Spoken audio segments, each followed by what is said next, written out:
첫 번째 전화가 벌써 걸려와 있네요. 한번 바로 받아보도록 할게요. 여보세요?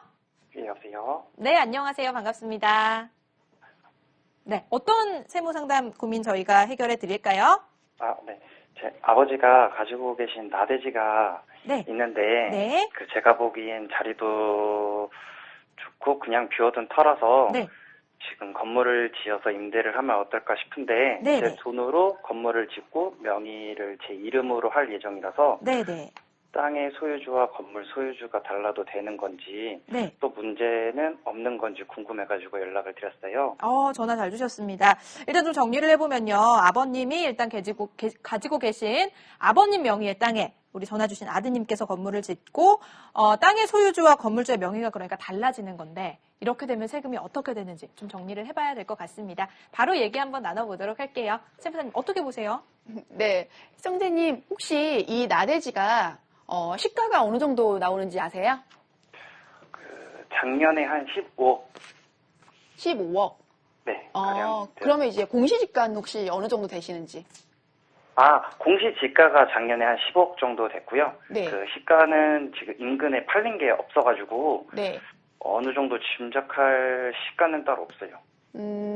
일단은 15억 정도였고 공시지가 부분도 조금 잘 모르시겠고. 네. 네.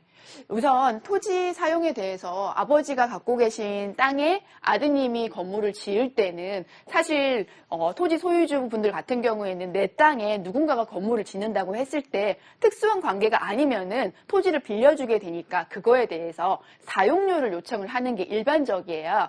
근데 이제 아버지가 갖고 있는 땅에 아들이 무상으로 건물을 지어가지고 아들 명의로 갖고 간다. 그러면은 토지를 아버지가 빌려준 게 무상으로 빌려준 거기 때문에 증여세 문제가 생길 수가 있어요. 그래서 토지를 사용하는 거에 대해서 사용료를 건물을 짓는 아들이 아버지한테 줘야 되는데 무조건 증여 문제가 생기는 건 아니고요. 저희가 이제 세법에서 계산하는 방식이 있어요. 토지에 대한 시가가 이제 계산을 했을 때 13억 원이 넘어가면 토지를 무상으로 사용하는 게 1억 원이 넘어가게 되거든요. 그러면 증여세가 부과가 돼요. 지금 같은 경우는 시가가 이미 15억 원이라고 하셨기 때문에 토지를 무상으로 쓰게 되면은 그걸로 부담하게 되는 증여로 추정되는 이익이 1억 원이 넘어가기 때문에 사실 증여세 문제가 있을 수 있어요. 그럴 때는 금액을 산정을 하셔가지고 토지 사용료를 아버님한테 드리게 되는 게 맞고요. 그럼 아버님 입장에서는 토지를 무상으로 빌려주는 게 아니라 적정한 금액으로 빌려주시는 거기 때문에 토지 임대에 대한 부가세 그리고 토지 임대에 대한 소득세를 내셔야 되시고 아드님 같은 경우에는 건물을 지어서 건물에 대한 임대소득이 생기게 돼요. 그 임대소득에 대해서는 이제 소득세 신고도 하셔야 되고 부가세 신고도 하셔야 되는데 그나마 다행인 거는 아버지한테 준 토지 사용료가 이미 세금 계산서도 끊어져 있고 아버지도 신고하셨기 때문에 그만큼을 아들이 임대소득을 할 때 부가세 신고도 비용 처리 받을 수 있고 소득세 신고할 때도 비용 처리 받을 수 있기 때문에 아들 명의로 하는 거에 대해서도 정확하게 신고만 되고 금액만 주고 받으시면은 문제는 없으실 겁니다. 그렇습니다. 이렇게 정리를 좀 해봤는데 아드님의 경우에는 그러니까 이 토지 사용료만큼이 비용으로 차감이 되기 때문에 부가세와 소득세를 줄일 수 있는 방면에 그거를 이제 우리 아버님이 좀 부담을 해야 된다라는 이야기인 것 같습니다. 자, 그렇다면 뭐 이렇게 할 거 복잡하게 하지 말고 건물도 그냥 아버님의 명의로 하면 어떨까라는 생각이 드는데요. 네. 그렇게 하면 조금 더 절세 효과가 있지 않을까 싶기도 한데 어떨까요?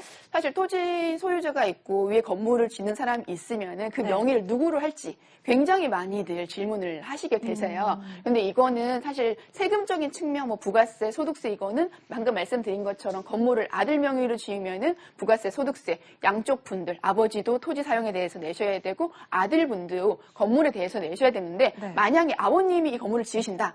그러면 건물에 대한 자금부터 시작해서 전부 아버지가 하셔야 돼요. 대출도 아버지가 받고 건물도 아버지가 짓고 이 건물에 대해서 수익이 아무래도 토지만 빌려주는 것보다는 훨씬 더 지금보다 소득이 많이 생기겠죠. 그럴 때 본인 재산이 많으신 분들은 사실 아들한테 주시는 게 훨씬 더 좋겠죠. 건물을 그러니까 나대지만 있는 경우보다는 건물이 지어지면 아무래도 가치가 더 많이 올라오게 되잖아요. 그러니까 결국 자녀분한테 이걸 상속한다는 거를 가정을 한다면은 그때는 건물을 아들이 하는 게 좋고 없고 자금이 아들이 좀 별로 많이 없으시다. 그럴 때는 어쩔 수 없이 아버지 명의로 건물을 짓는데 이게 단순하게 결정할 수 있는 부분은 아니고요. 세금적인 측면과 수익률적인 측면하고 대출이라든지 금전을 이제 유동할 수 있는 능력, 그것까지 감안해서 총체적으로 접근을 한 상황 이후에 결정을 하는 게 좋기 때문에 누구 명의로 좋다. 요거는 조금 더 상담이 필요한 걸로 보입니다. 그렇습니다. 지금 건물을 아버지의 명의로 하는 것, 그리고 자녀분의 명의로 하는 것 같은 경우에는 좀 다른 부분들, 다른 고려해야 할 그런 상황들이 많기 때문에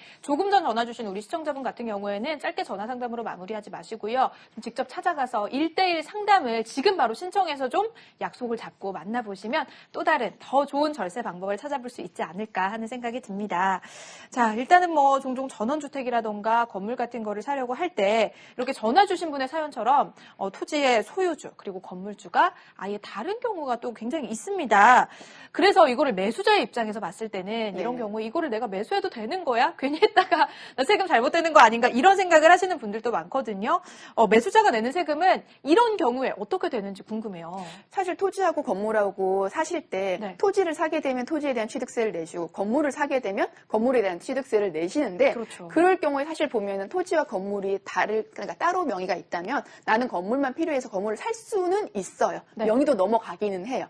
하지만 문제는 토지가 아까 이제 시청자분 같은 경우도 보시면 내 땅에 나는 사람의 건물이 올라가게 되면 사용료를 청구한다든지 뭐 지성권을 주장을 한다든지 이런 부분에 사실 다툼의 소지가 충분히 있어요. 그리고 본인은 잘 지냈다고 하더라도 만약에 이 주택을 다른 사람한테 판다고 했을 때 기존의 토지의 소유주가 동의를 안 해준다거나 하면 사실 이걸 매도할 때도 약간 껄끄러운 부분들이 있어요. 네. 그렇기 때문에 수익적인 측면이나 명의적인 측면에서 봤을 때는 충분히 합의가 된 상태에서 상황을 인지했을 때 양도라든지 이게 자유롭게 되는 거지 명의를 특히나 전원주택 같은 경우는 따로 사는 경우는 사실 위험 부담이 조금 있을 것 같기 때문에 이런 건 진짜 신중하게 접근을 하셔야 될 것 같아요. 네, 그렇습니다. 이것도 좀 꼭 기억을 하셔야 될 것 같아요. 토지와 건물의 명의가 다른 경우에는 조금 문제가 발생할 수도 있다고 하니까 그런 경우에는 더더욱 좀 세무사님을 좀 찾아가서 상담을 하시면 어떨까 싶습니다.